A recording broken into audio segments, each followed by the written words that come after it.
नमस्कार। आइए आज हम इस वीडियो के माध्यम से एट ग्रेड अभ्यास पुस्तिका विषय विज्ञान कक्षा 7 देखिए इस प्रकार से हमें कक्षा 7 के लिए विज्ञान की एट ग्रेड अभ्यास पुस्तिका हमें प्रदान की गई है। आप देख सकते हैं यह न्यू एट ग्रेड अभ्यास पुस्तिका है। इसमें विषय वस्तु दी गई है। देखिए इसमें सभी अध्याय 1 से लेकर 13 तक सभी अध्याय दिए गए हैं। इन अध्यायों का संपूर्ण हल हम इस चैनल के माध्यम से समझेंगे। तो आइए देखते हैं इस वीडियो के माध्यम से अध्याय 11 प्रकाश, इसके सभी प्रश्नों के आंसर हम किस प्रकार से पाठ्यपुस्तक से पूर्ण करेंगे। आइए देखते हैं। देखिए यदि आप इसी प्रकार से इसके आगे के अन्य सभी अध्यायों का संपूर्ण हल समझना चाहते हैं तो आप हमारे इस चैनल से जुड़े रहिए और इस चैनल को सब्सक्राइब अवश्य कर लें। साथ ही बेल आइकन को प्रेस जरूर कर लें ताकि आने वाले नए वीडियो सबसे पहले आप तक पहुंचते रहेंगे। तो आइए देखते हैं अध्याय 11 प्रकाश। देखिए इसमें पाठ के पूर्व की तैयारी दी गई है। इसमें देख सकते हैं निम्न चित्र को दिए गए शब्दों से पूर्ण करो। तो सफ़ेद रंग में देखिए यहाँ इस प्रकार से हम यहाँ पर जो 7 रंग होते हैं इनके नाम लिख सकते हैं। इसके बाद है सफ़ेद रंग कितने रंगों से मिलकर बना है? 7 रंगों से। इंद्रधनुष में कितने रंग होते हैं? 7 रंग। और सबसे अंत में कौन सा रंग लिखना था? यहाँ लिखो। तो लाल रंग लिखना था। तो इस प्रकार से हम यहाँ पर रंगों के क्रम से इनके नाम लिख सकते हैं। इसके बाद देखिए अगला है रिक्त स्थान की पूर्ति दिए गए विकल्पों में से चुनकर कीजिए। पहला है जिस प्रतिबिंब को पर्दे पर प्राप्त नहीं किया जा सकता है वह है आभासी प्रतिबिंब कहलाता है। दूसरा है श्वेत प्रकाश 7 रंगों का मिश्रण है। उत्तल दर्पण द्वारा बना प्रतिबिंब सीधा आभासी तथा आकार में वस्तु से छोटा होता है। और कोई भी पॉलिश किया हुआ चमकदार पृष्ठ दर्पण की तरह कार्य करता है। और अगला है वास्तविक प्रतिबिंब को पर्दे पर प्राप्त किया जा सकता है। इसके बाद है निम्नलिखित विकल्पों में से सही विकल्प चुनकर लिखिए। पहला है सही कथन का चयन करें। तो देखिए इसका राइट आंसर है डी नंबर का। उपरोक्त ए, बी और सी तीनों कथन सही है। अवतल तथा उत्तल गोली दर्पण कहलाते हैं। जब बी नंबर का जब प्रकाश की किरणें परावर्तन के बाद पास पास आ रही होती हैं तो हम कहते हैं कि प्रकाश किरणें अभिसारी हो रही हैं। और तीसरा है जब प्रकाश किरणें फैल रही हैं तो इन्हें हम अपसारी किरणें कहते हैं। तो डी नंबर का राइट आंसर है। इसके बाद है दूसरा पर्दे पर बनने वाले प्रतिबिंब को क्या कहते हैं? वास्तविक प्रतिबिंब कहते हैं।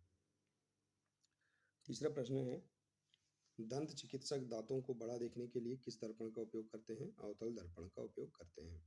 इसके बाद है पहली ने एक लेंस को हाथ में लेकर स्पर्श किया, वह किनारे पर पतला एवं बीच में मोटा प्रतीत हुआ तो वह लेंस है उत्तल लेंस। बूझो या जानना चाहती है कि सूर्य का प्रकाश कितने रंगों से मिलकर बना है तो हमें इंद्रधनुष में दिखाई देते हैं 7 रंग दिखाई देते हैं। इसके बाद देखिए अगला प्रश्न है अति लघुत्तरीय प्रश्न।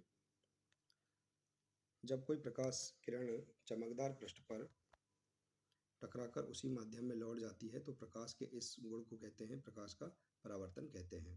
इसके बाद दूसरा हमें सूर्य का प्रकाश या प्रतिबिंब काले चश्मे या एक्सरे फिल्म के द्वारा ही क्यों देखना चाहिए? तो इसका राइट आंसर है सूर्य के प्रकाश को सीधे नहीं देखना चाहिए क्योंकि इससे आँख खराब हो सकती है। सूर्य का प्रकाश या प्रतिबिंब काले चश्मे या एक्सरे फिल्म के द्वारा ही देखनी चाहिए। इसके बाद है आँख कान गला परीक्षण करने वाले चिकित्सक किस दर्पण का उपयोग करते हैं और क्यों? तो अवतल दर्पण का उपयोग करते हैं क्योंकि अवतल दर्पण का उपयोग वस्तु का बड़ा प्रतिबिंब देखने के लिए किया जाता है। एक सरल रेखा में गमन करता प्रकाश एक सरल रेखा में गमन करता है। इसे आप अपने आसपास कहाँ देख पाते हैं? तो एक मोमबत्ती की ओर सीधे तथा मुड़े पाइप से देखना। इसके बाद है उत्तल तथा अवतल लेंस में 2 अंतर लिखिए। तो देखिए उत्तल लेंस बीच में मोटे एवं अवतल लेंस बीच में पतले होते हैं। उत्तल लेंस बीच में उभरे हुए और अवतल लेंस बीच में गहरे प्रतीत होते हैं। इसके बाद देखिए अगला प्रश्न अति लघुत्तरीय प्रश्न। प्रश्न 6 प्रकाश का परावर्तन किसे कहते हैं? तो प्रकाश का किसी चमकदार सतह से टकराकर वापस उसी माध्यम में लौटना प्रकाश का परावर्तन कहलाता है। इसके बाद है प्रश्न 7 चित्र ए तथा बी चित्र में बने लेंस का नाम लिखकर इनके उपयोग बताइए। तो चित्र ए उत्तल लेंस है, वस्तु को आवर्धित करके देखने में जैसे वाहनों में पीछे की वस्तुओं को देखने में उपयोग किया जाता है। और चित्र बी है अवतल लेंस, वस्तु के प्रतिबिंब को छोटा करके देखने में जैसे कि टार्च सर्च लाइट वाहनों की हेडलाइट तथा दाढ़ी बनाने वाले दर्पण में उपयोग किया जाता है। प्रश्न 8, पहेली ने एक वृत्ताकार डिस्क की सहायता से एक छोटा सा लट्टू बनाया जिस पर इंद्रधनुष के सातों रंगों को पेंट किया। जब लट्टू घूर्णन करता है तब वह किस रंग का दिखाई देगा, कारण बताइए। तो देखिए यहाँ पर आप चित्र बना सकते हैं। आप पृष्ठ क्रमांक में देख सकते हैं, प्रश्न के पृष्ठ क्रमांक में पुस्तक में इसका चित्र दिया है। तो देखिए लट्टू श्वेत रंग का दिखाई देगा क्योंकि सभी वर्णों के मिलने पर सफ़ेद रंग बनता है और इसका अर्थ है कि श्वेत प्रकाश में 7 वर्ण होते हैं। इसके बाद प्रश्न 9, समतल दर्पण द्वारा बनने वाले प्रतिबिंब की प्रकृति बताइए। तो समतल दर्पण द्वारा बनने वाला प्रतिबिंब सीधा और आभासी होगा। इसके बाद है लघुत्तरीय प्रश्न, प्रश्न 10, रोगी वाहनों पर शब्द एम्बुलेंस उल्टा क्यों लिखा जाता है। तो देखिए इसका आंसर, जब रोगी वाहन के आगे जाने वाले वाहनों के चालक अपने पश्च दृश्य दर्पण यानी पीछे का दृश्य दिखाने वाला दर्पण में देखते हैं तो वे रोगी वाहन पर लिखे एम्बुलेंस को स्पष्ट पढ़ सकते हैं। इसके बाद है, एक स्टेनलेस स्टील की चम्मच लीजिए, वह चम्मच के बाहरी और भीतरी पृष्ठ में अपने चेहरे का प्रतिबिंब देखिए। वह निम्न प्रश्नों के उत्तर दीजिए। पहला, ए, भीतरी पृष्ठ से किस प्रकार का प्रतिबिंब बनता है, वह यह पृष्ठ किस दर्पण की तरह व्यवहार करता है, दर्पण का चित्र बनाइए। ब, बाहरी पृष्ठ किस दर्पण की तरह व्यवहार करता है, प्रतिबिंब की प्रकृति बताइए और दर्पण का चित्र भी बनाइए। तो देखिए आप ए और बी का आंसर इस प्रकार से लिख सकते हैं। ए का आंसर है, यह पृष्ठ अवतल दर्पण की भांति व्यवहार करता है, यह वास्तविक तथा उल्टा प्रतिबिंब बना सकता है। इसका चित्र भी हम इस प्रकार से बना सकते हैं।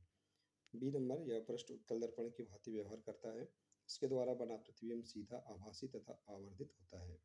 तो इस प्रकार से हम यहाँ पर इसका आंसर लिख सकते हैं। इसके बाद देखिए अगला प्रश्न है, वास्तविक तथा आभासी प्रतिबिंब किसे कहते हैं। तो देखिए पर्दे पर बनने वाले प्रतिबिंब को वास्तविक प्रतिबिंब कहते हैं। जब किसी वस्तु से परावर्तित होकर आने वाली प्रकाश की किरण आभासी रूप में से मिलती हुई प्रतीत होती है तो इसे आभासी प्रतिबिंब कहते हैं। इसके बाद अगला प्रश्न, वाहनों के पार्श्व दर्पण यानी साइड मिरर में किस दर्पण का उपयोग किया जाता है, कारण बताइए। तो वाहनों के पार्श्व दर्पण के रूप में उत्तल दर्पण का उपयोग किया जाता है क्योंकि उत्तल दर्पण बड़े प्रतिबिंबों को छोटा दिखाते हैं। किसी भी वस्तु का प्रतिबिंब उत्तल दर्पण द्वारा सीधे और छोटा बनता है। इसके बाद है दीर्घोत्तरीय प्रश्न, प्रश्न 14 आ नंबर का है, अब प्रिज्म से श्वेत प्रकाश किरण पुंज को गुजारा जाता है। जब प्रिज्म से श्वेत प्रकाश किरण पुंज को गुजारा जाता है तो वह 7 रंगों में विभक्त हो जाता है। चित्र द्वारा दर्शाकर व्याख्या कीजिए। तो इस प्रकार से आप इसका चित्र बना सकते हैं। आप पाठ्यपुस्तक में भी इसका चित्र देख सकते हैं। इसके बाद इसका वर्णन है, प्रकाश के प्रिज्म से होकर गुजरने पर विभिन्न रंगों के प्रकाश में बट जाने को परिक्षेपण कहा जाता है। सूर्य के प्रकाश से प्राप्त रंग में बैंगनी रंग का विक्षेपण सबसे अधिक एवं लाल रंग का विक्षेपण सबसे कम होता है। इसके बाद है 12 नंबर, इस श्वेत प्रकाश से प्राप्त होने वाले 7 वर्णों को क्रम से लिखें। तो क्रम से देखिए इसका आंसर, बैंगनी, जामुनी, नीला, हरा, पीला, नारंगी और लाल। इसके बाद है, इस प्रकार की परिघटना हम प्रकृति में कहाँ देखने को मिलती है। तो इस प्रकार की परिघटना इंद्रधनुष में देखने को मिलती है। इसके बाद देखिए अगला, प्रकाश सरल रेखा के अनुदिश गमन करता है, क्रियाकलाप द्वारा दर्शाइए। तो देखिए इस प्रकार से एक मोमबत्ती की ओर सीधा तथा मुड़े हुए पाइप से देखना, इसका चित्र भी आप देख सकते हैं। इसका आंसर है, देखिए इस चित्र में मोमबत्ती को एक सीधे पाइप से देखा जा रहा है और चित्र ब में मोमबत्ती को एक मुड़े हुए पाइप से देखा जा रहा है। मोमबत्ती चित्र अ में स्पष्ट रूप से दिखाई दे रही है परंतु चित्र ब में मोमबत्ती नहीं दिखाई दे रही है। इससे स्पष्ट है कि प्रकाश सरल रेखा के अनुदिश गमन करता है। इसके बाद प्रोजेक्ट पहला है, देखिए प्रश्न पहला है, अपने दैनिक जीवन में विभिन्न लेंस एवं दर्पण का उपयोग देखते हैं। इनके उपयोग नीचे दी गई तालिका में लिखते हुए तालिका पूर्ण कीजिए। देखिए लेंस या दर्पण और उनका उपयोग, समतल दर्पण, इसका उपयोग शीशा यानी चेहरा देखने वाला आभूषणों में, मंदिरों में सजावट करने के लिए घरों में। उत्तल दर्पण का उपयोग स्ट्रीट लाइट, वाहनों के दर्पण और शोर कुकर में। इसके बाद है अवतल दर्पण, दाढ़ी बनाने वाला आईना, कार की हेडलाइट, टार्च, नाक, कान, गला आदि के परीक्षण के लिए और सर्च लाइट में। उत्तल लेंस का उपयोग दूरदृष्टि दोष के निवारण के रूप में सूक्ष्मदर्शी फोटोग्राफिक कैमरे में, अवतल लेंस का उपयोग निकट दृष्टि दोष के निवारण के रूप में, और चश्मा और दरवाजे इत्यादि में। तो इस प्रकार से आप इस प्रोजेक्ट कार्य को पूर्ण कर सकते हैं। अब है प्रोजेक्ट कार्य 2। 7 रंगों से कागज की वृत्ताकार शीट को रंगकर एक न्यूटन की डिस्क का निर्माण कीजिए एवं नीचे दिए गए स्थान पर बनाने की विधि को अपने शब्दों में लिखो एवं कक्षा में डिस्क का प्रस्तुतिकरण कीजिए। तो देखिए, लगभग 10 सेंटीमीटर व्यास के गत्ते की एक वृत्ताकार डिस्क लीजिए। इस डिस्क को 7 खंडों में बांट लीजिए। चित्र अनुसार दर्शाए अनुसार इन खंडों को इंद्रधनुष के साथ वर्णों से पेंट कीजिए। आप इन खंडों पर विभिन्न वर्णों के कागज भी चिपका सकते हैं। डिस्क के केंद्र पर एक छोटा सा छिद्र बनाइए। डिस्क को एक बॉल पेन की रिफिल की नोक पर ढीले से लगाइए। सुनिश्चित कीजिए कि डिस्क स्वतंत्रता पूर्वक, देखिए इस प्रकार से आप चित्र बना सकते हैं, न्यूटन की डिस्क घूर्णन कर सके। डिस्क को दिन के प्रकाश में घुमाइए। जब डिस्क तेजी से घूमती है तो वर्ण आपस में मिल जाते हैं तथा डिस्क श्वेत सी प्रतीत होती है। इस डिस्क को सामान्यतः न्यूटन की डिस्क कहते हैं। तो देखिए इस प्रकार से यहाँ पर श्वेत सी यह प्रतीत हो रही है डिस्क। तो इस प्रकार से हम यहाँ पर इस प्रोजेक्ट कार्य को भी पूर्ण कर सकते हैं। तो आशा है कि आपको इस अध्याय के सभी प्रोजेक्ट कार्य एवं सभी प्रश्नों के आंसर समझ में आ गए होंगे। देखिए, यदि जानकारी अच्छी लगी हो तो प्लीज़ इसे अधिक से अधिक शेयर करें, वीडियो को लाइक करें और इसी प्रकार से इसके आगे के अन्य सभी अध्यायों एवं सभी विषयों के संपूर्ण हल समझने के लिए आप हमारे इस चैनल से जुड़े रहिए और इस चैनल को सब्सक्राइब अवश्य कर लें। मिलते हैं इसी प्रकार से इसके आगे के अगले नए वीडियो के साथ। नमस्कार।